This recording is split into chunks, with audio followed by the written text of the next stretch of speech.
Nada é mais nocivo para a criatividade do que o furor da inspiração.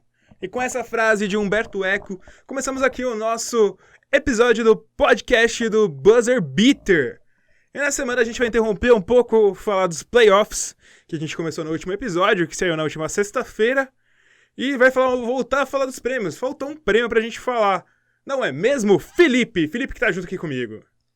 Fala, Heitor. Mais uma vez, né? Toda semana aí. Agora mais de uma vez na semana. Semana passada foi mais de uma vez. Especialmente, né? Não quer dizer que a gente ainda consiga fazer isso... Outras vezes? Pelo menos por enquanto, mas... E faltou um prêmio importantíssimo. Eu acho que é talvez o único prêmio que importe, né, Felipe? Pelo menos eu acho que nessa temporada sim, né? Em outras temporadas a gente até valorizava mais alguns prêmios, tinha mais disputa, falava, nossa, esse prêmio ia ser da hora se tal cara ganhasse. Porque esse ano esse prêmio tá muito difícil, né, Felipe? É uma disputa, tanto que a gente fez o penúltimo episódio, né, que saiu falando dos outros prêmios, a gente falou 4 prêmios numa tacada só, e a gente decidiu reservar ainda um episódio pra esse prêmio, né? Então, até justamente por ser o prêmio mais importante da temporada, e por mais que dentro desse prêmio não esteja necessariamente tão competitivo em questão de número de atletas disputando, mas tá muito disputado, tem muita discussão entre os dois que estão disputando esse prêmio. Que são duas histórias completamente maravilhosas também, né?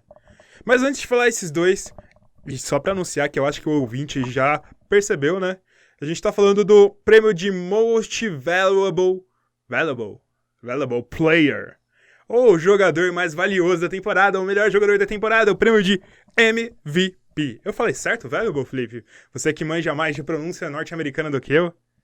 Não sou nenhum espetáculo também, né? Mas Most Valuable... Deve ser isso mesmo. Tamo perto. Porque isso não é um podcast de gramática norte-americana, né? É um podcast de basquete. Se quiser reclamar aí nos comentários de onde você estiver assistindo, pode reclamar. A gente vai continuar falando da mesma maneira e se reclamar a gente vai abrasileirar os termos. O Most Valuable Player. Acho que fica melhor assim, né? Brincadeiras à parte, a gente vai falar do prêmio de MVP hoje, que a gente teve jogadores muito bons nessa temporada, né, Felipe? Com certeza. Assim, eu acho que a disputa do MVP ela já ficou meio clara até que cedo na temporada. Sim. Por parte de um dos jogadores até, e depois quando o segundo jogador arrancou, ficou tipo... Parece que foi assim, no início da temporada, um jogador estava muito na frente dos outros, e depois um outro jogador ultrapassou esse e ficou muito na frente de todo mundo, e no fim parece que deu uma estabilizada, né? Ficou mais pau a pau. Eu acho que tá pau a pau essa disputa, né? Mas antes disso, eu acho que a gente vale fazer uma ressalva para os outros jogadores que poderiam ter entrado nesse prêmio, né? Antes desses dois principais. Eu acho que o primeiro que a gente tem que falar é um que você vai ficar muito feliz de falar dele, que é o senhor Nikola Jokic, que eu acho que é o nosso terceiro colocado, né, para esse prêmio. É um nome que a gente já citou como o nosso... o cara que entraria depois, né? Até quando a gente falou dos All-NBA Teams, tudo, quando a gente falou de questão dos melhores pivôs aí da NBA, nessa temporada especificamente. Nikola Jokic, ele fez uma temporada maravilhosa. Teve os seus altos e baixos com o Denver, né? Acho que até por isso ele não ficou tão forte na disputa. Mas, sim, temporada fenomenal. O que ele faz como um pivô, o jeito que ele arma como pivô, ele é um cara muito ímpar na NBA, né? Acho que esse fator dele ser tão diferente do resto é que evidencia ele. E também tem muito porque durante a temporada o Denver sofreu com muitas lesões. E o Nikola Jokic continuou levando o time lá, ficou brigando até o fim pelo first seed no Oeste, contra o Golden State Warriors, que é a equipe que é todo bambambam da NBA e tal. Mas eu acho que é muito bom a gente pensar no Nikola Jokic como essa terceira força. Provavelmente ele não vai ser o cara que vai estar em terceiro lá nos prêmios, Felipe. Eu acho que não, porque ele não tem uma narrativa tão forte, ele não teve um final de temporada tão impressionante assim para os caras darem essa bola para ele. Mas, assim, na nossa opinião, ele foi um fator diferencial para um time que teve um salto enorme de uma temporada para outra, um time que ninguém esperava, pelo menos no início, né, terminar em segundo lugar. E tem outras coisas, porque o Nikola Jokic não é um jogador com muita mídia. A gente tem que ressaltar isso. O Nikola Jokic também não é um jogador que chama muita atenção com... Tirando os passes deles, ele não tem aquelas enterradas, aqueles tocos monstruosos. E o Denver não é um mercado muito grande também, né? Isso atrapalha muito a história do Nikola Jokic. Isso. E também, eu acho que muita gente prefere dar o valor dessa conquista do Denver mais nas costas do próprio Mike Malone, por ter organizado o time muito bem em volta do próprio Jokic, do que no jogo dele, no desempenho dele. Mas a gente não pode ignorar um pivô que, além de números expressivos de pontos e rebotes, está com 7,3 assistências, né? Exatamente. É um grandíssimo jogador, o Nikola Jokic. Grandíssimo jogador.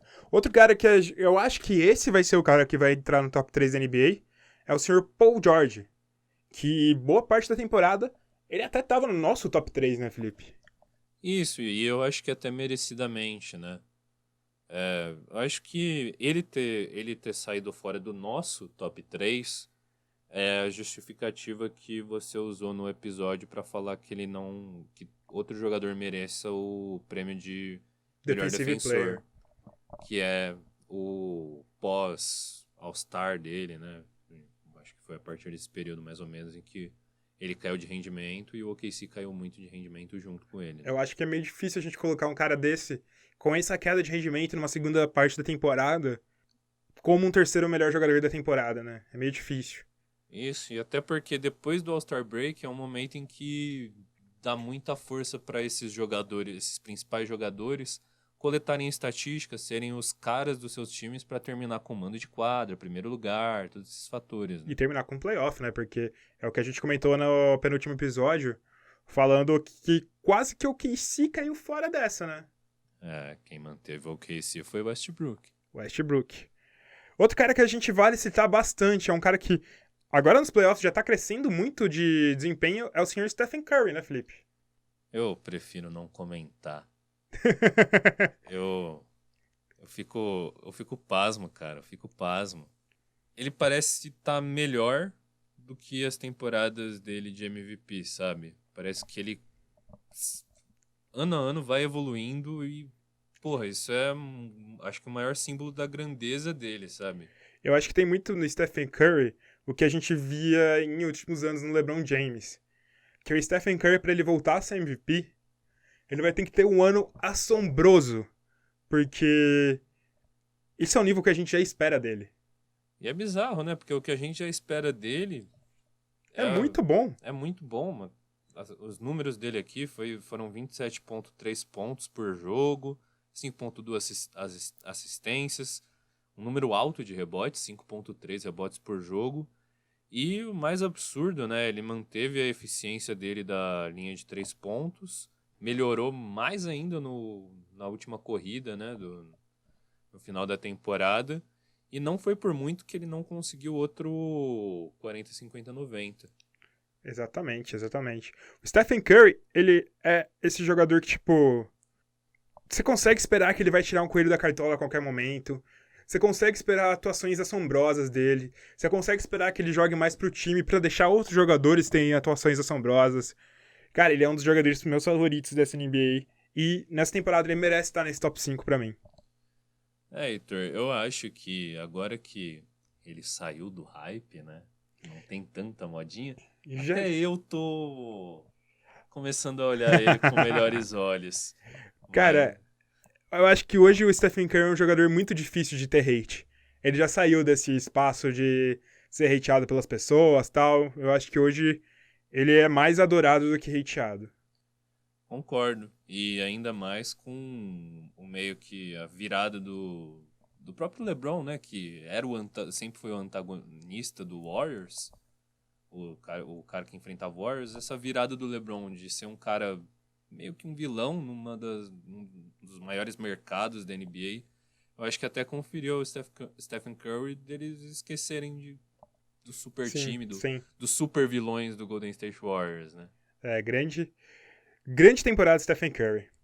Eu acho que a gente também pode citar Joel Embiid, né? Joel Embiid que teve uma temporada de MVP. Ele entrou no nosso segundo time, é o ideal da liga, mas ele é um cara que tá jogando muito bem, né, Felipe? Um monstro, né, cara? A gente já sabia que Embiid saudável era candidato. Eu acho que o que manteve ele por fora mesmo foi, primeiro, tá no entorno de muitos jogadores bons, né? Mesmo assim, ele teve um desempenho absolutamente impressionante. Ele é o cara que... Ele é a locomotiva do Philadelphia 76ers. Isso, exatamente. Mas ainda assim, tipo, ele... Tiveram jogadores que pareceram ter um impacto no sucesso de suas equipes ainda muito maior do que ele teve, né? Por mais que ele tenha feito essa temporada mágica aí. E é muito legal que a gente citou o Nikola Jokic, que tá na quarta temporada apenas, e o Joel Embiid, que tá na sua terceira temporada. É coisa de louco, hein? É a ascensão meteórica desses jovens aí. Joel Embiid que não é tão jovem, né? Vale lembrar que ele ficou uns 2, 3 anos parado, assim. Eu acho que ele tem lá seus 25 anos, se eu não me engano. Mas é um cara que era inexperiente. Joel Embiid é um cara que só começou a jogar basquete com 15 anos. E hoje ele já é um dos candidatos, um dos citados MVP. Isso, Joel Embiid tem 25 anos e 32 dias no momento dessa gravação. Faz pouco tempo. Acabou de completar. Grande jogador. Eu acho que a gente, tirando esses nomes, que eu acho que são os principais que ficaram de fora da nossa disputa, da nossa dualidade, vale citar a excelente temporada do Damian Lillard, que tá muito bem. Kawhi Leonard, que no Toronto Raptors mostrou que não tava machucado, que era tudo migué. A gente também tem o Kevin Durant, que foi muito bem também nessa temporada. E você tem outro jogador que você gostaria de citar? Cara, eu até tava dando uma olhadinha aqui e rindo um pouquinho dos nomes que o MVP Ladder da NBA seleciona. Uhum. Porque esse bagulho da NBA aqui, essas seleções da NBA são comédia, né? Mas tem uns nomes até engraçados aqui, tipo Rudy Gobert, Blake Griffin, Kemba Walker, nomes nada a ver. Tem talvez o LeBron James, né? Que ele fez uma temporada excelente, mas não pegou playoff. Ele fez uma temporada excelente até ele se lesionar. Quando voltou de lesão, ele voltou muito mal, mesmo que tenha mantido números altos. Isso, e teve todos os episódios envolvendo ele. Eu acho que é difícil de puxar pro LeBron nessa hora. Tem o Kyrie Irving, só que o Kyrie Irving teve num Boston Celtics meio traumático nesse ano. A gente teve também o Rudy Gobert, ele é um cara estranho de se falar porque ele é só defesa. Mas eu acho que não é um absurdo da gente lembrar e ressaltar a temporada que ele teve, né? Isso, se a gente a gente muitas vezes esquece o que é esse prêmio, né? Não é nem esquece, mas é que ele, depois do que a gente viu do Westbrook ganhando um MVP, acho que muita gente esqueceu o que significa essa sigla de Most Valuable Player. MVP não é o cara que faz mais pontos, não é o cara que tá liderando estatísticas a rodo, é o cara que tem mais valor pro seu time e basicamente se o Que time... eleva o seu time. se o time foi bem e esse cara foi um dos grandes responsáveis por esse time ter chegado tão alto, ele foi um MVP da NBA. Isso mesmo, isso mesmo. Bom, encerramos os que chegaram quase lá. São os que ficaram ali na recuperação e não passaram, Felipe. Você já ficou de recuperação, Heitor? Eu nunca fiquei de recuperação, eu acho. Eu acho que eu nunca fiquei. Eu já fiquei. Eu já fiquei de recuperação? Eu não me lembro se eu fiquei de recuperação no ensino médio, mas eu acho que não. Eu já fiquei de recuperação na faculdade quando eu fiz um ano de ciência da computação. Aí eu fiquei de recuperação também, mas eu já tava tacando foda-se na faculdade naquele momento. Eu fiquei de recuperação em artes. Artes? Como alguém consegue ficar de recuperação em artes, Felipe? Eu não faço ideia. E eu também já fiquei de recuperação em redação. Redação. E você é jornalista, Felipe. Isso, não desistam dos seus sonhos, galera. Bom, Felipe, a gente chegou no final. A gente falou desses retardatários, dos que não passaram, que estavam na recuperação, né? E a gente chegou numa disputa de 2 candidatos ao prêmio de melhor jogador da temporada, Felipe. Esses 2 candidatos, vou falar na lata, vou deixar de enrolar, porque não tem muito segredo pra todo mundo. É Giannis Antetokounmpo, do Milwaukee Bucks, e James Harden, do Houston Rockets, Felipe. 2 caras com temporadas impressionantes. E não só, tipo, por mais que eu tenha acabado de falar que MVP não é necessariamente quem adiciona estatísticas, esses caras adicionaram estatísticas e essas estatísticas contribuíram massivamente com o sucesso das equipes deles. Estatísticas absurdas, Felipe. Estatísticas fenomenais. Eu tô aqui com as estatísticas abertas. Vamos falar primeiro do Giannis, que foi o primeiro nome que eu falei. Ele fez 27,7 pontos, 12,5 rebotes, 5,9 assistências, 1,3 roubos e 1,5 tocos por jogo.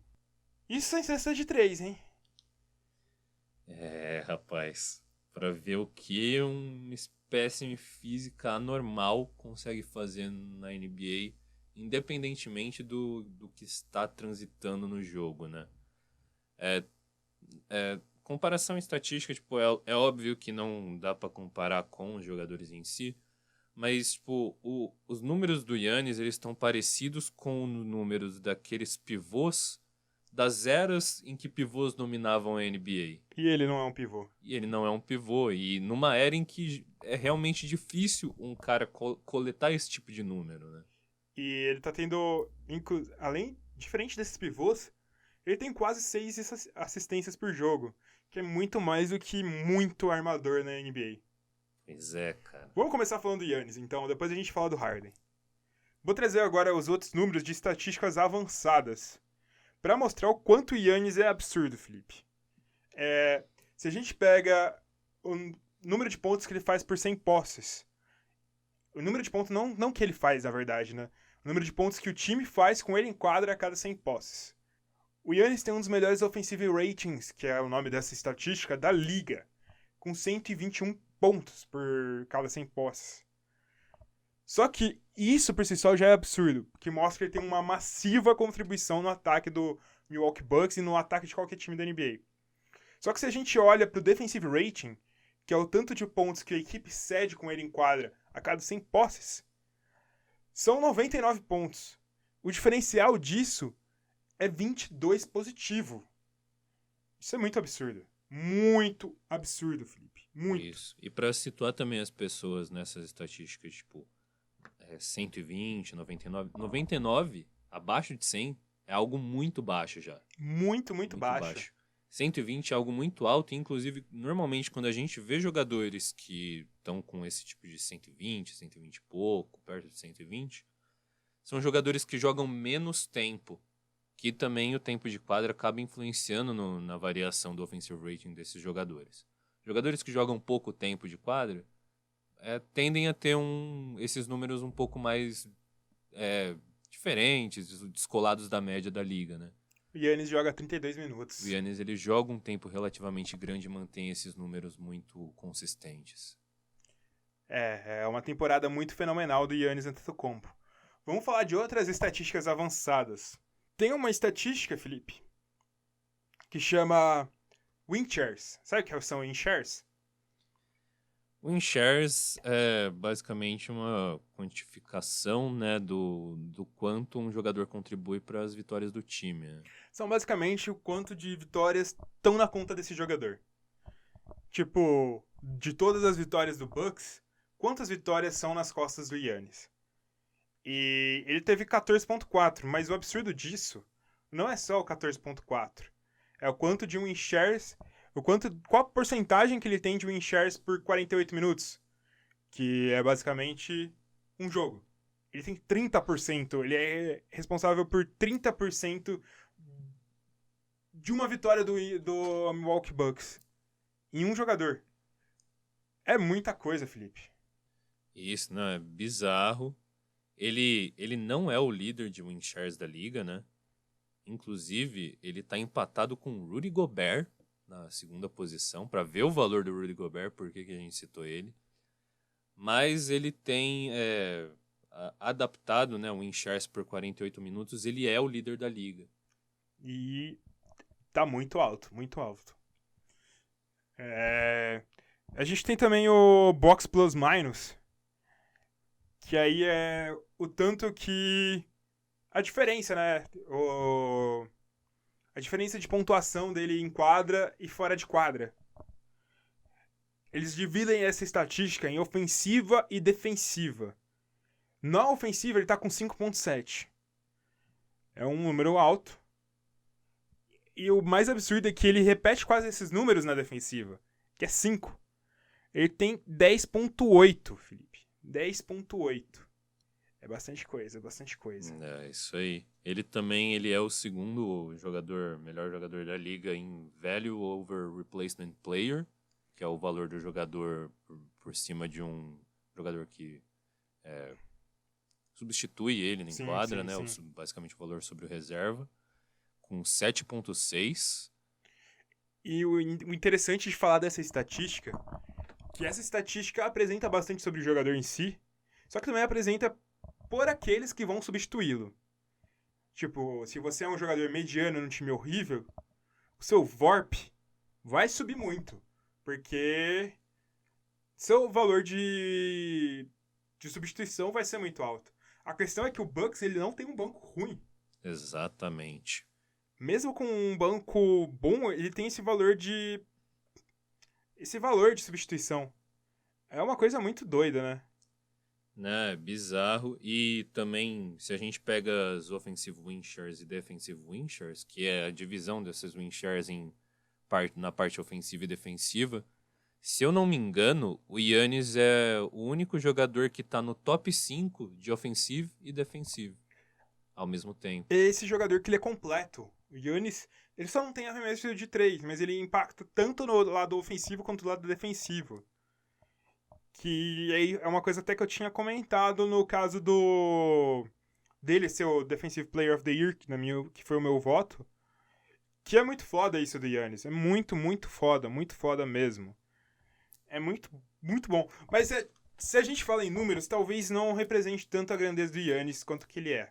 A gente tem que lembrar que nos últimos 10 anos, 7 vezes o prêmio de MVP foi pro melhor jogador do melhor time da NBA. E o Giannis Antetokounmpo, me desculpe Golden State Warriors, mas o melhor time da temporada regular foi o Milwaukee Bucks, por muito. Ele é um time que impactou tanto na defesa quanto no ataque, é um time equilibradíssimo, que eu acho que foi, se eu não me engano, foi o time que teve mais vitórias por mais de 10 pontos em relação aos seus adversários nessa temporada. Jogava um basquete bonito de ver, um basquete efetivo, e o ponto focal, a gravidade do time era toda em torno do Giannis, né? Sim, e também tem também um fator bem subjetivo que o Giannis ganhar esse prêmio seria você já premiar a nova geração de estrelas da NBA. Se eu não me engano, muita gente estranhou a princípio que o Giannis teve seu primeiro jogo de Natal desse ano. E não foi um primeiro jogo de Natal qualquer, foi contra o New York Knicks no Madison Square Garden. A imagem que a NBA queria passar pra todo mundo é: ó, foca nesse cara, que esse cara é o substituto, é a nova cara da NBA. E, cara, são coisas absurdas que ele faz. O impacto que ele tem é absurdo pra esse time conseguir virar. A gente fala muito do que em relação ao James Harden, que o Giannis Antetokounmpo, ele tem um time melhor ao redor dele. E tem, na verdade. Mas isso não deve penalizar o Giannis. O fato dele ter um time melhor não deve penalizar o Giannis.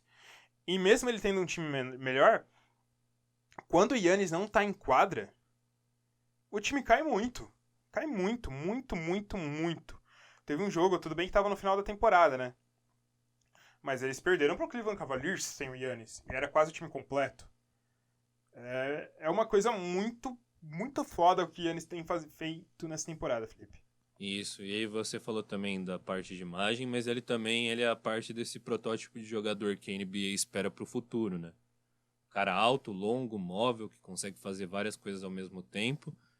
E por mais que a gente tente definir aqueles jogadores, não, ele é o protótipo de jogador que a NBA quer, que quando a gente fala de Joel Embiid, quando a gente fala de Jaren Jackson Jr., desses caras grandes e multifunções. Mas o Giannis, ele é o cara que representa isso e mais tá fora da curva. Porque ele tem a comunhão de habilidade, de parte atlética, de parte física e até de reconhecimento de jogo num espaço muito curto de carreira ainda. E ele pode jogar em qualquer posição. Tanto que eu acho que por 2 ou 3 temporadas, ele acabou sendo o cara do seu time que liderava em todas as estatísticas. Ele faz tudo nesse time do Milwaukee Bucks. Precisava dele, um técnico certo para conseguir potencializar tudo que ele tem. E eu acho que valoriza também o fato dele não estar só na corrida de MVP, dele estar numa corrida de Defensive Player of the Year. E se quisesse colocar ele como Most Improved Player, poderia colocar, porque ele evoluiu pra caralho nessa temporada. E o próprio time do Milwaukee Bucks é um dos Most Improved Teams. Com certeza, com certeza. É sensacional também porque ele é, eu acho que, o jogador mais dominante dessa NBA atual. E como você falou de pivôs antigos, a gente não via faz muito tempo um jogador tão dominante assim fisicamente. A gente teve talvez o LeBron James no tempo de Miami Heat, que era imparável. A gente tinha um pouco o Dwight Howard quando ele era um pivô também muito fodido. E só que, cara, acho que essa dominância do Giannis fazia tempo que a gente não via, né?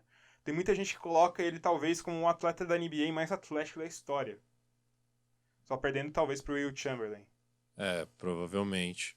Não, é um grande absurdo e, tipo, lembrando que ele teve uma evolução física até esse ponto impressionante. Ele era uma vareta quando entrou na NBA e agora ele tá uma pilha de músculo rápida pra caramba.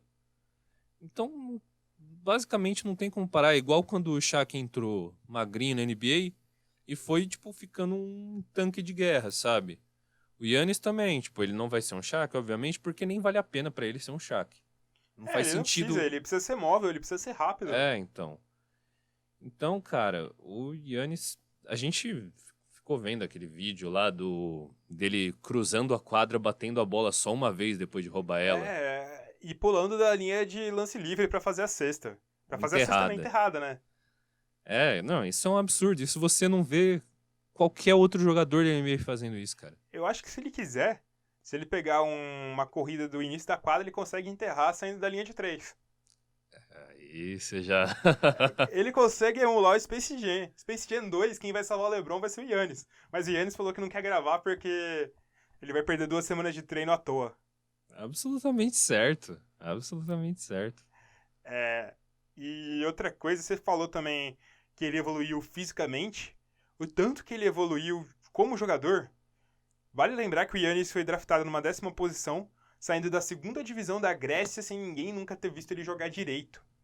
Ele não era o Giannis Antetokounmpo pra NBA quando ele foi. No card draft dele tava Giannis Antetokounmpo. Ninguém sabia falar o nome dele. E hoje, eu acho que até uns 3 anos atrás ninguém sabia falar o nome dele direito. E hoje todo mundo consegue falar Antetokounmpo, Antetokounmpo, Antetokounmpo. E isso, ele foi draftado na 15ª posição. 15ª. Até confundi com o Tom Maker. Tom Maker foi na 10ª posição. Isso. E realmente, é até legal fazer esse comparativo, porque no começo da carreira dele, né? Até antes da galera tentar lembrar o nome dele, eles simplesmente chamavam ele de Human Alphabet, ou alfabeto humano, essas coisas.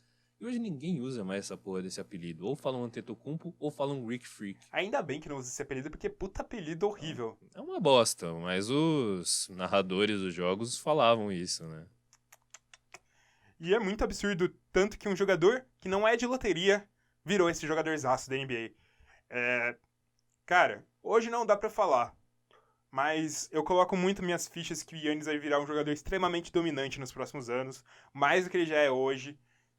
E se ele continuar em Milwaukee, talvez ele seja o maior jogador da história do Milwaukee. Se ele trouxer um título, cara... Ele já entra na briga, né? Porque tudo bem que ele tem um cara muito difícil de competir, que é o senhor Lew Alcindor, Kareem Abdul-Jabbar. Mas... Cara, nessa temporada, o Milwaukee teve a melhor campanha da sua história. Na temporada regular. Então, eu acho que ele tem, tipo, uma margem muito grande pra passar, por exemplo, um Oscar Robertson. Importância, pelo menos, pro Milwaukee Bucks, sim. E eu acho que se ele trouxer um título pra Milwaukee, ele vai conseguir brigar nessa disputinha aí de maior ídolo com o Kareem. Kareem. E, cara, E ele não a dá gente... sinal, ele não dá sinal de ser aquele tipo de jogador que vai ter lesões recorrentes, né? Ele é um monstro fisicamente. Ele não... Ele parece uma aberração. Ele é uma aberração. Ele é um Greek Freak. E o mais... Eu acho que o mais legal é que ele não é aquele ídolo... Como que eu posso falar? Aquele ídolo que tem hate. Eu acho que não existe ninguém que odeie o Antetokounmpo. Se existe alguém que odeia o Antetokounmpo, tá errado. Porque ele é uma pessoa, tipo... Que ele até brinca de vez em quando. Que tem até aqueles vídeos do Milwaukee Bucks dele fazendo piada ruim. Mas ele é uma pessoa séria, centrada, focada. Ele quer vencer. Ele quer ser o melhor. Só que ele não é um cara que entra muito no trash talk. Ele não entra na cabeça do fica forçando nada. Ele joga.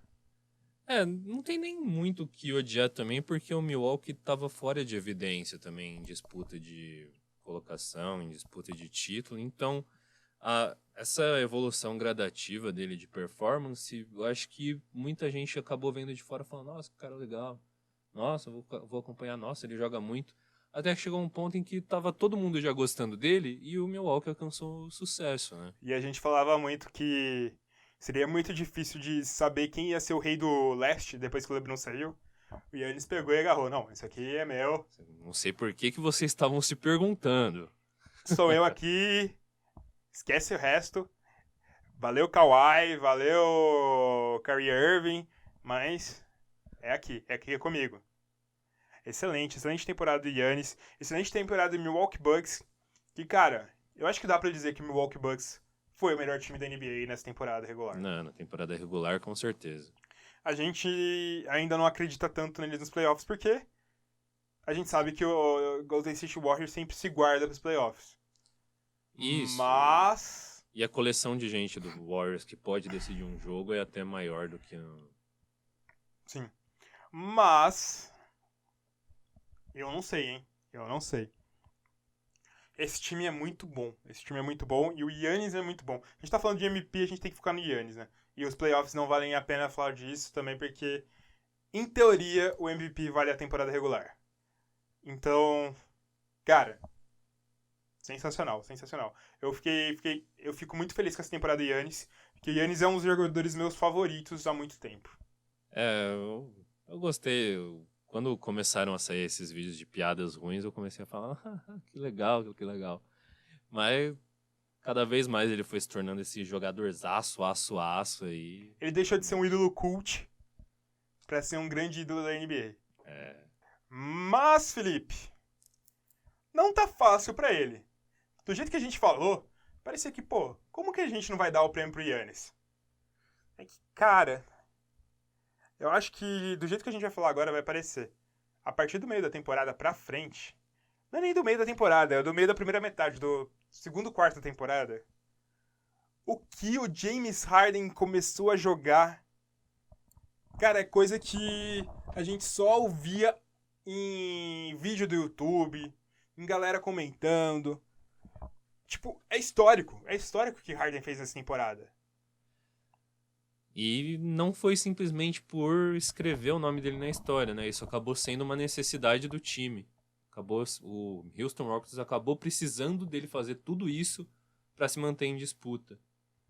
Isso, e o que começou foi quando Chris Paul se lesionou, Carmelo Anthony foi embora, não que fosse um grande peso, assim, né? Mas Carmelo Anthony que foi o nosso candidato a sexto homem do ano. Essas coisas a gente esquece. Mas enfim, o Houston tava lá embaixo, acho que ele tava em 13º ou 14º na conferência. Precisava fazer alguma coisa. Aí eu acho que o Harden conversando com o D'Antoni falou assim, cara, deixa comigo. Vamos lá que sou eu que vou resolver essa coisa, sou eu que vou tirar o Houston Rockets desse buraco. E bicho, a gente falou dos stats do Yannis no início, Vamos falar dos stats do James Harden. Que, meu Deus do céu, Felipe, meu Deus. São 36,1 pontos por jogo, 7,5 assistências e 6,6 rebotes. É, meu amigo, não tem nem o que falar disso. Só esses números, a gente sabe que a gente não é defensor dos números crus, mas esses números assustam, hein? É, aquele negócio, esses números não contam a história toda de um jogador na temporada, da carreira de um jogador, né? Mas, Eu ainda acho que nesse assim... caso contam pelo menos uma boa parte. É, exatamente. E também quando a gente vai avaliar a parte do desempenho, os números eles acabam entrando na conta, né? Não adianta a gente falar de um jogador que teve uma história impressionante na temporada, mas que não teve um desempenho estatístico relevante para a gente considerar ele um MVP, para um prêmio de grande porte. Tem muitas vezes que a galera fica triste de chamar um jogador de fominha. Jogador fominha, como eleger ele como MVP, tipo, em comparação com o Giannis foi um cara que ajudou muito mais o time, jogou muito mais pelo time para crescer. O Harden era fominha e tal. Só que tinha outra coisa que ele podia fazer para levar o Houston onde tá. A gente tem que lembrar que o segundo melhor jogador do Houston Rockets, boa parte da temporada, foi o PJ Tucker, que normalmente é o quarto ou quinto melhor jogador do Houston Rockets. Depois tinha o Austin Rivers. Eles tiveram que correr atrás de um desacreditado Kenneth Faried para completar o time. Eles tiveram que usar o Michael Carter Williams em algum momento da temporada. Tiveram que ir atrás de James Ennis em algum momento do início da temporada. Eles tiveram que fazer movimentos muito absurdos para conseguir completar esse time, Felipe. É, então. E, assim, ó, os únicos 3 jogadores que passaram da marca de 70 jogos na temporada foram James Harden, PJ Tucker e Gerald Green.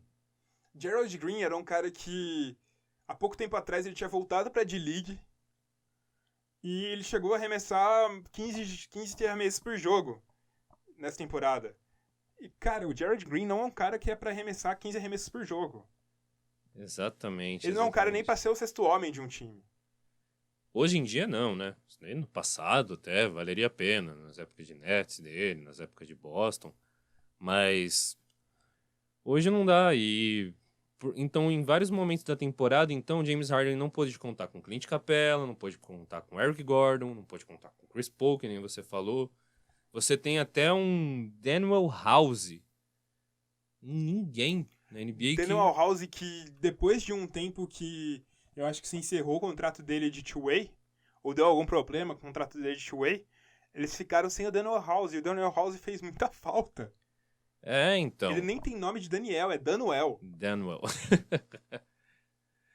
Então você vê que tipo um cara que não tinha nenhuma relevância antes na NBA acabou tomando algum papel no Houston Rockets. Então justamente por isso o James Harden precisou puxar a responsabilidade.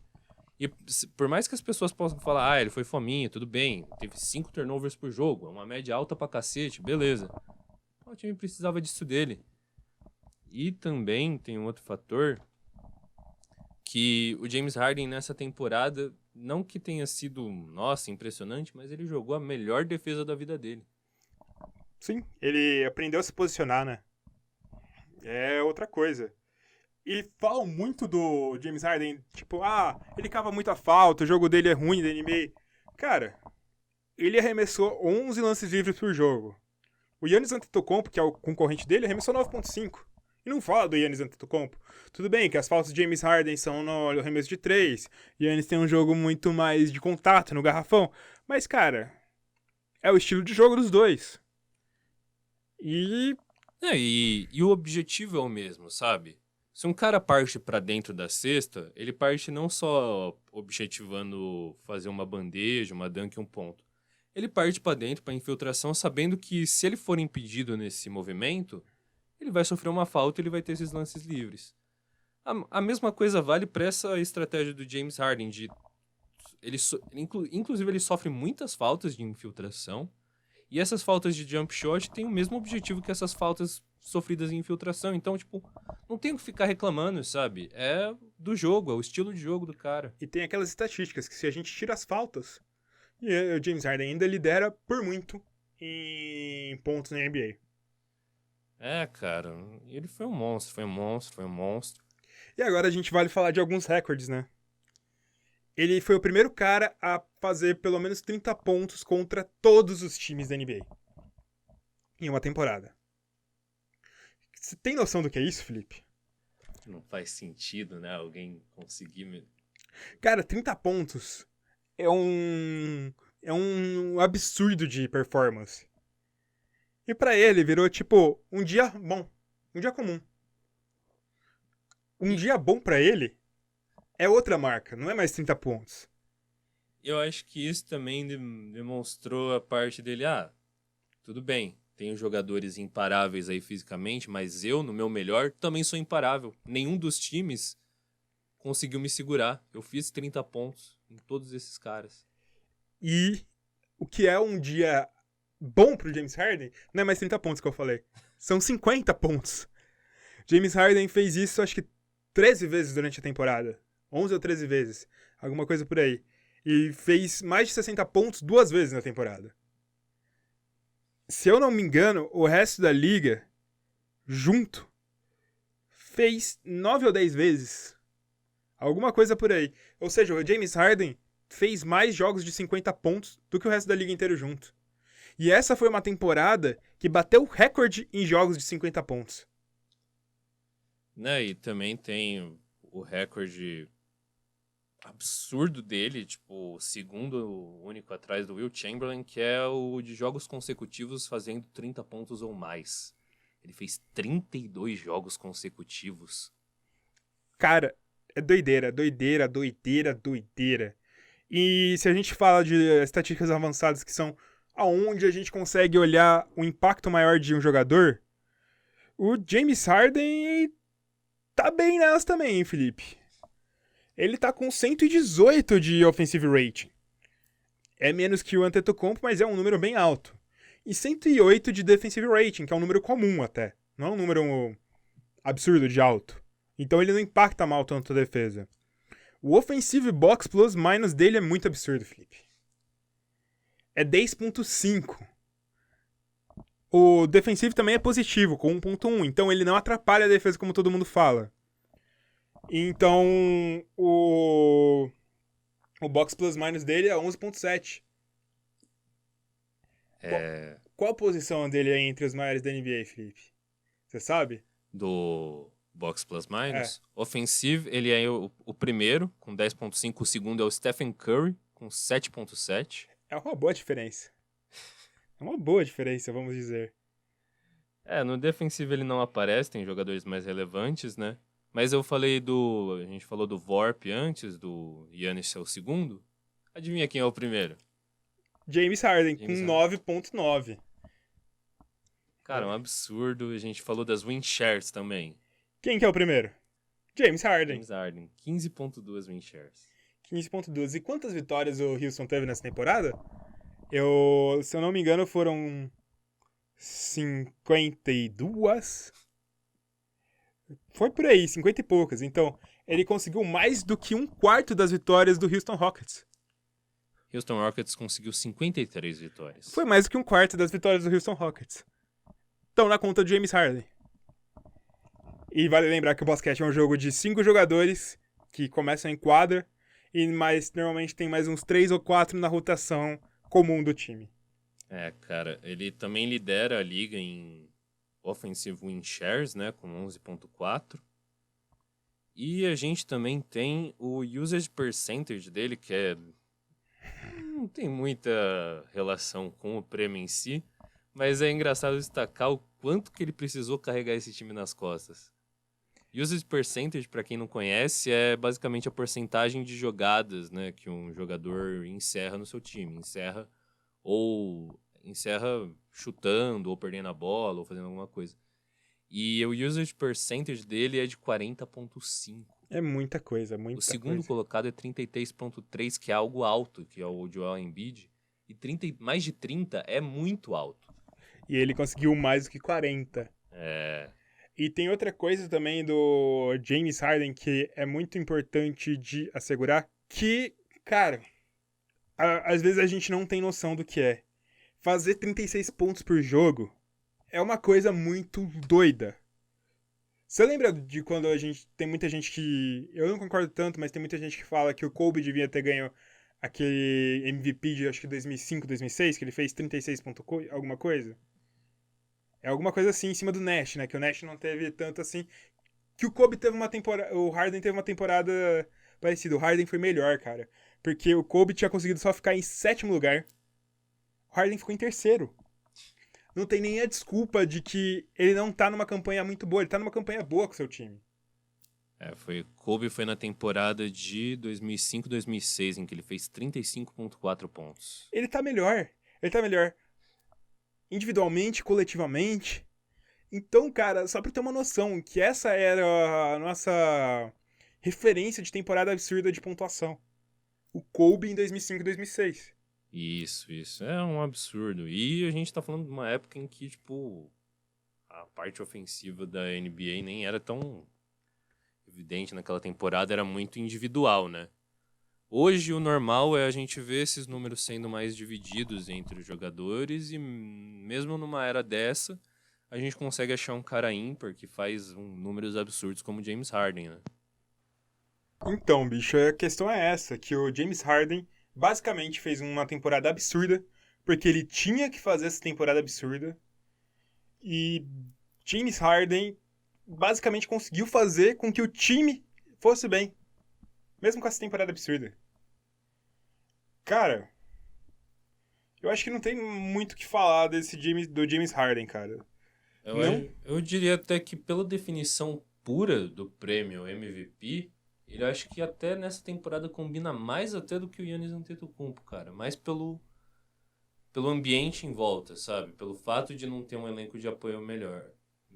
Pode ser. O que eu acho é que se a gente for analisar meio que a questão de MVP, eu acho que a ESPN colocando em 5 critérios. Vou até achar aqui, porque eu acho que esses critérios podem ajudar a gente. Que eles basicamente definem a questão do MVP em cinco características diferentes para ver quem ganhou. Produção individual, sucesso do time, narrativa e... São 4, na verdade. O E é outro, na verdade. E o precedente histórico. Cara, produção individual... Eu ainda não vou dizer qual dos dois ganhou. Porque eu acho que isso é o que talvez vai definir pra gente o que é MVP. Sucesso do time, isso não tem o que falar. Foi o Giannis Antetokounmpo, mas não é que o James Harden não tenha tido sucesso. Ele ficou lá com o third seed, com 53 vitórias, que é uma baita temporada. Uma baita temporada. Não é que nem o Westbrook em 2016, 2017. Ficou na 7ª seed. E eu acho que é uma temporada tão ou mais histórica do que o Westbrook. Narrativa. Eu acho que a narrativa fica do lado do James Harden. Porque é um cara que perdeu muitos jogadores, muitos companheiros bons em volta dele. E conseguiu produzir números absurdos, né? Precedente histórico. Aí não tem que falar também. Tá no lado do James Harden. Porque ele fez história. É recorde. Recorde atrás de recorde. É uma temporada histórica. Não que a temporada do Giannis Antetokounmpo não seja histórica. Não é. É histórica pra caralho. Pouca gente conseguiu fazer os números que ele tá tendo. Acho que nesse estilo de médias dele, acho que foi no máximo uns 3 ou 4 na história da NBA conseguiram fazer médias assim. Mas a James Harden é mais. Só que a diferença é que eles falam pra gente colocar o que vale mais pra gente na questão de MVP. E pra você, Felipe, o que vale mais? Produção individual, que é o A. Sucesso do time, que é o B. Narrativa, que é o C. E precedente histórico, que é o D. Cara, eu acho que desses, pra mim, o menos importante é o sucesso do time. Olha só! Olha só, você é ousado, hein, Felipe? Eu não tô falando que qualquer time que fique... Desculpa, eu só vou fazer uma correção. eu acho que eu falei precedente histórico e eu entendi errado esse conceito. Eu acho que o precedente histórico era em terem nomeado MVPs dessa forma. Ah, Eu acho que é isso, né? talvez. Eu não Faz mais cheguei a ler o sentido, texto. faz mais sentido. Mas enfim, continue. Desculpe interromper. Eu acho que desses. Não quer, eu não tô querendo dizer que o prêmio de MVP seria dado para um cara que, por mais que tipo, tivesse conquistado médias absurdas, o time não foi bem, como seria o caso de um LeBron James, sabe? Mas, considerando um escopo em que esse time tá, que o time desses caras que estão disputando estão lá entre a quarta e primeira seed, eu acho que a posição do time, o sucesso do time na temporada não é tão importante para nem para mim, nem pro que eu considero, mas mais pro que pode ser mais relevado para a NBA para dar o prêmio, que eu considero a parte da produção e a parte da narrativa. Olha, eu não sei se eu consigo considerar. Cara, primeiro, tem que ter produção individual. Eu acho que esse é o primeiro principal. Só que eu acho que o sucesso do time, ele é um limitante. Porque eu acho que a gente tinha feito em um texto, ou quando a gente fez alguma postagem no Facebook, tirando o Westbrook, eu acho que o máximo que um jogador conseguiu ganhar o MVP é estando no third seed. Se eu não me engano, é isso. Então, eu acho que a produção do time viria em segundo lugar. Mas, por exemplo, teve o caso do Westbrook, que foi puramente narrativa. Não que não tivesse produção individual, mas o sucesso do time foi ultrapassado pela narrativa. Eu acho que depende muito da situação. Tem casos que o sucesso do time, a narrativa tem que ser muito forte para ultrapassar o sucesso do time para mim. Para eles abrirem uma exceção para o sucesso do time não valer tanto. Tanto que na maioria das vezes na história, a narrativa não ultrapassou o sucesso do time. Tudo bem que a gente está vivendo numa era de MVPs diferente, que tem uma votação, que tem uma premiação. E isso começou na era que o Westbrook ganhou. Então, o emocional vale muito mais do que o racional. Porque, pra mim, em 2016, 2017, o racional era premiar o James Harden como MVP e não o Westbrook. Mas o emocional foi premiar o Westbrook por causa que, cara, era uma temporada que ele conseguiu um triplo-duplo de média. Primeira vez em muito tempo. E... como que eu posso dizer? Ele repetiu isso. Já mostrou que isso não é tão absurdo mais. Ele nem tá sendo considerado pra MVP. Nem foi na temporada passada. Então, eu colocaria, eu acho que nessa ordem. Produção individual, sucesso do time e narrativa. Sendo que a narrativa pode ultrapassar tudo se ela for muito gigante. Então eu mantenho a minha posição. Para mim, o sucesso do time, acho que até por conta desse espectro aí que foi colocado depois dos prêmios de Westbrook, com a NBA tentando alcançar uma posição de mídia com as suas premiações, né, mais globalização, tudo. Eu continuo com a minha posição de que o prêmio, o sucesso do time já não é mais tão relevante quanto a narrativa. Mas assim, a questão é que a gente chega na produção individual. O que a gente pode avaliar na produção individual de um jogador, Felipe? Porque eu acho que a produção individual e o sucesso do time, muitas vezes, eles se mesclam. Porque se um jogador... obviamente, você não pode punir um jogador por ter um time pior. Mas também não pode punir o jogador por ter um time melhor. Acho que a gente tem que, na maioria das vezes, eu vejo esse prêmio de MVP, como eu gosto de ver os jogadores que eu mais gosto, como um jogador que faz o time melhor, de qualquer forma. E eu acho que é aí que a gente tá nesse grande impasse. Porque são duas formas incrivelmente absurdas de fazer o time melhor. O Antetokounmpo é o cara que ele ataca bem pra caramba, ele arma o time bem pra caramba, ele defende super bem, ele tá em todo canto e faz com que os companheiros, com a marcação que ele atrai, melhorem também. Só que o James Harden é um cara que eu acho que se ele fizesse isso, se tivesse o Antetokounmpo no lugar de James Harden, não ia dar tão certo, porque o James Harden tá num time que o cara precisa fazer tudo, porque os outros jogadores são muito ruins. E ele consegue fazer tudo. Só que também, se coloca o James Harden no lugar do Antetokounmpo, não ia dar tão certo também. Porque o Milwaukee Bucks precisa desse cara que seja completamente fudido na defesa, que maximize que todo mundo jogue bem por causa dele. E é isso que chega nesse impasse. É que aí passa também pela montagem do time, né? O jeito que foi montado o esquema tático do Milwaukee Bucks e o próprio jeito que foi montado o esquema tático do Houston Rockets. O James Harden, ele, nos momentos de infiltração dele, até acho que isso influencia bastante no número alto de turnovers, ele acaba até fazendo um papel um pouco parecido com o Giannis. Ele não atrai tanta marcação marcação de 3, 4 caras por não... Ele não é esse espécime físico, mas ainda assim ele puxa a marcação de vários outros caras com ball handle, com a leveza, com a própria força mesmo, a infiltração dele.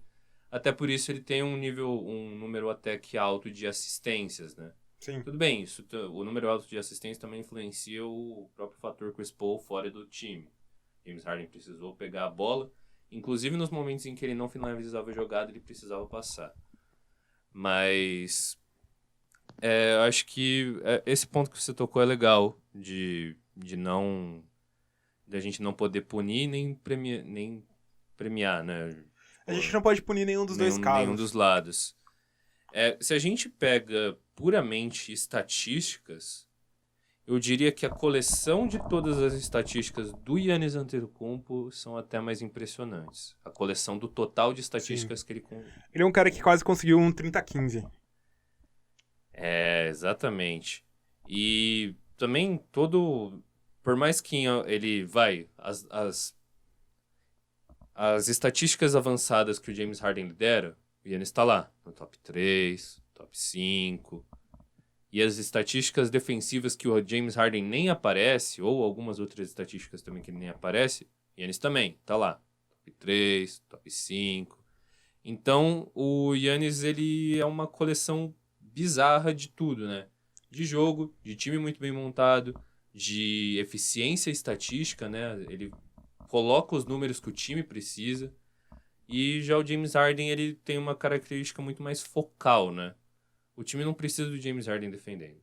Ele precisou defender essa temporada por uma necessidade, mas eles não precisam do James Harden Tanto defendendo. que, se eu não me engano, eu acho que o defensive rating do time é muito melhor com o James Harden fora de quadra.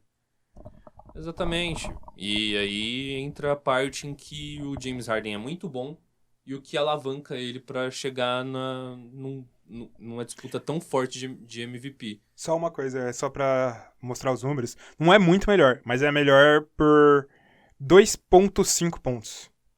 Defensive rating do time. Mas é aquele negócio, continue falando que o time precisa defender quando ele não tá em quadra pra... Porque não tem ninguém pra atacar como ele tem pra atacar quando ele tá fora de quadra. É exatamente isso. O James Harden, como que eu posso dizer? A produção ofensiva dele alavancou ele num ponto tão alto, né? Que a gente faz ver o quão incrível, o quão fora da curva, o quão absurdo ele é ofensivamente. Ele não precisa necessariamente demonstrar apreço a essas estatísticas avançadas, ele não precisa necessariamente demonstrar apreço também a alguns setores do jogo que você espera que esses jogadores mais completos aí tenham. Não. James Harden, ele é um monstro, ninguém tem dúvida disso, e ele só precisa do que ele faz justamente para conquistar status. Exatamente. Eu acho que nos últimos anos, a gente não teve uma disputa tão acirrada quanto essa. Tudo bem que teve a disputa do James Harden com o Russell Westbrook, mas eu acho que essa disputa já simbolizava um vencedor muito antes, apesar da gente não concordar. Cara, eu acho que nesse momento é meio difícil até de eu escolher quem é o meu vencedor para MVP. E é meio difícil de eu imaginar quem vai ganhar esse prêmio para MVP. Exatamente, cara. A gente tá com muita dúvida mesmo sobre isso. E eu acho que fazer esse episódio colocando os pontos positivos de cada um, talvez deixar até com mais dúvida do que antes. Até porque pra fazer esse episódio, a gente olhou algumas coisas que a gente nem estava habituado a ver, né? A gente acabava vendo os reports, os box scores, algumas estatísticas em reportagens, essas coisas. Mas a gente não, antes ainda não tinha parado um momento assim da temporada, ou depois da temporada, pra dar uma mergulhada nas estatísticas, nas análises. E agora que a gente fez isso, tá realmente mais difícil. Pô, se MVP fosse só estatística, né? Aí já tava mais fácil, a gente já teria um candidato, mas como não é? E além do Jeito. que, é, a gente tá falando tanto de estatística, de desempenho pro time e tal. É só pra falar porque em quadra não tem nem o que dizer desses dois. Do visual. Então, e é como a gente também, é o que a gente tem pra ilustrar, sabe? Porque eu acho que não adianta também a gente ficar falando, James Harden vai ser por N fatores subjetivos, o Antetokounmpo pode ser por N fatores subjetivos. Eu acho que as estatísticas acabam ajudando até quem também está ouvindo e com algumas dúvidas sobre quem vai ser, para eles pensar, pô, não sabia que ele, ele tinha feito isso, que ele tinha essa coleção de estatísticas, pô, isso é relevante para se considerar um cara. Bom, Felipe, chegou naquele momento difícil. A gente tem que tomar uma decisão. É com muita dor no coração que eu escolho o meu MVP, Felipe. O meu MVP, o meu MVP secreto, é brincadeira. Mas eu vou de James Harden, cara. São recordes. E é uma temporada muito histórica e apesar de eu ter ido contra o James Harden no que ele ter ido contra essa temporada histórica quando foi o Westbrook, meu voto seria pro James Harden. Cara, o que ele tá fazendo é muito doido, é muito absurdo o que ele faz e isso reflete na temporada do time. Como pra mim o sucesso do time é importante e o James Harden passa nessa nota de corte. Pra mim o sucesso do time é uma nota de corte pra avaliar quem pode ser escolhido MVP ou não. E ele passa nisso. Eu vou de James Harden, Felipe. Agora eu tô com dúvida, viu, Heitor? Eu tinha o nome na cabeça, aí depois a gente foi discutindo, fui pensando mais. Cara, mas eu acho que eu vou. Eu tava pensando no MVP da NBA e eu tava pensando no meu MVP. O meu MVP vai ser o Giannis Antetokounmpo, cara. Ih, rapaz. Ih, rapaz. O meu MVP vai ser o Giannis Antetokounmpo. Primeiro porque eu gosto muito de estatística. Não que eu seja um baita estatístico, não que eu sequer saiba fazer contas. Se você me pedir uma conta simples de multiplicação, eu vou ter que abrir uma calculadora aqui. Mas é muito absurda a coleção de eficiência dele nessa parte de números mesmo. Justamente tem a parte mais subjetiva do valor que ele agrega com imagem, com virada de estrelas, né? Agora a gente já está visualizando uma nova geração de que vai disputar prêmios. A gente tá falando de Giannis, mas aí tem também os caras que a gente citou, Jokic, Ben Simmons, Embiid. Embiid. Eu acho que o Giannis vai ser justamente a cara disso, não por coincidência ele foi votado, né, como o capitão do All-Star. Então, eu acho que pela consistência da temporada, por mais que eu não considere o sucesso do time o fator mais importante, a gente tem o fator do próprio Milwaukee ter sido o melhor time da temporada, com o Giannis fazendo todos esses absurdos. Esse é o seu MVP. Exatamente. Você acha que ele vai ser MVP da NBA? Eu acho que não. Por que você não acha que o Giannis vai ganhar o MVP da NBA? Cara, eu acho que pelo mesmo fator que você escolheu, por um dos mesmos fatores que você escolheu, né? Pela parte de recordes, que isso impressiona muito. O final, o James Harden, obviamente, para conquistar esses números, ele teve lá um período muito grande de fazendo coisas impressionantes. Mas ele teve um final de temporada muito forte, né? Por causa por causa da disputa de mando de quadra, tudo. Então, mais forte do que o próprio Giannis, eu acho. então, quando a gente viu aquela corrida pós-All-Star, assim, a gente viu o James Harden disparando até. Eu acho que foi a partir desse momento em que não tinha mais gente falando que o Giannis era o MVP disparado, né? Então... Grande momento. Sensacional. Eu acho que vai ficar essa dúvida até a hora do prêmio. Mas... é isso, Felipe. Não tem como discordar da sua opinião. Eu acho que você não discorda da minha também. Porque é uma disputa muito igual. Sim. Diferente de outros prêmios, a gente não vai te chamar de burro se você escolher um cara diferente da gente. Só se for diferente desses dois, né? Aí você é um demente, você é um doente mental, você é um cara que tem que ser internado agora, porque você tá tendo um princípio de loucura. E você tá meio fora de si se você não escolhe James Harden ou Giannis Antetokounmpo. E... é isso. Vamos relembrar nossos prêmios, Felipe? Vamos? Rookie do ano foi o Luka Doncic. Dessa vez eu acertei. No penúltimo episódio eu errei, né? Falei Trae Young. Absurdo. Você tá louco? Most Improved Player foi o Pascal Siakam. O defensor do ano foi o senhor Giannis Antetokounmpo pra mim. E o Paul George pra você.